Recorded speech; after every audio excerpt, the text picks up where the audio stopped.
Sementara itu, pada hari pertama pelaksanaan ujian nasional SMA-SMK di Kabupaten Badung terpantau aman dan kondusif. Siswa yang mengikuti ujian nasional diharapkan mengedepankan kejujuran.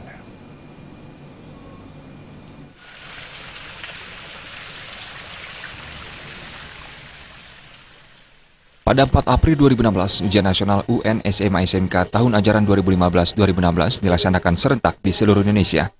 Khusus di Kabupaten Badung, pelaksanaan UN pada hari pertama terpantau aman dan kondusif.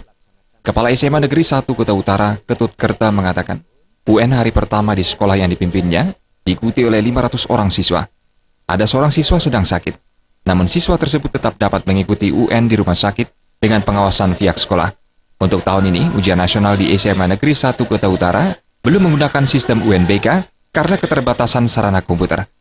Ketut Kerta berharap siswa mampu mengerjakan soal ujian dengan jujur dan bertanggung jawab. Tentu laksanakan segala bentuk daripada pembinaan selama 3 tahun. Jadi mari kita bekerja dengan jujur sesuai dengan semboyan. Ya, ujian nasional itu prestasi itu memang penting dan jujur yang utama. Jadi kita mensosialisasikan kebijakan menteri dalam semboyan itu. Jadi prestasi penting, jujur yang utama. Maka semuanya kita lakukan berdasarkan POS untuk mewujudkan pelaksanaan ujian nasional secara bertanggung jawab, baik oleh pengawas, baik oleh panitia, dan terutama oleh peserta ujian. Hal senada juga disampaikan oleh Kepala SMK Pariwisata Dalung, Ketut Maliarsa. Pihaknya menyatakan UN hari pertama ini diikuti oleh 252 siswa. Sebelum mengikuti UN, siswa diwajibkan mengisi surat pernyataan fakta integritas yang bertujuan menciptakan siswa yang jujur dan disiplin selama UN berlangsung. Pada tahun ini, pihaknya mengaku UN di sekolah yang dipimpin belum menggunakan sistem UNBK karena keterbatasan perangkat komputer.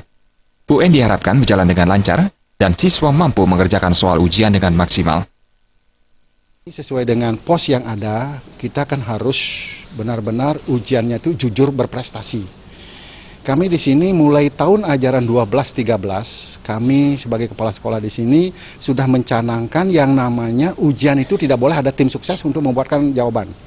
Nah, setelah tahun itu, apalagi sekarang dengan Menteri Pak Anies Baswedan mencanangkan bahwa harus berintegritas. Sehingga kami sendiri juga sudah membuatkan para siswa itu untuk yang namanya fakta integritas ditandatangani oleh orang tua, ditandatangani oleh siswa sendiri. Saya hanya sebagai kepala sekolah mengesahkan bahwa tidak boleh ada siswa yang mengandalkan orang lain untuk ujian nasional. Harus mandiri. Pada hari pertama UN, mata pelajaran yang diujikan adalah Bahasa Indonesia. UN di Kabupaten Badung juga mendapat perhatian dari pemerintah, salah satunya pantauan dari Wakil Bupati Badung, Ketut Suyasa. Data dan